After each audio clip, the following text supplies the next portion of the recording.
Really quick, Lori asked, what's the difference between impression and sponsored? Pretty much the same thing. They're just sponsored listing and an impression.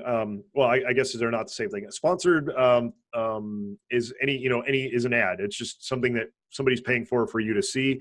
An impression is just is a metric that counts how many times your ad is seen. So an impression is if you pulled up a web page and did a search and you saw the ad, that's one impression. If somebody else comes after you and searches again for that same keyword and they see your ad, that's two impressions. So it's just you can think of an impression as an ad being seen. That's the most basic way of thinking it. Exactly. So if you have 10,000 impressions in your PPC campaign on Amazon, your ad has been shown 10,000 times. It doesn't mean it's been clicked on. It just means it was shown somewhere across Amazon. Okay.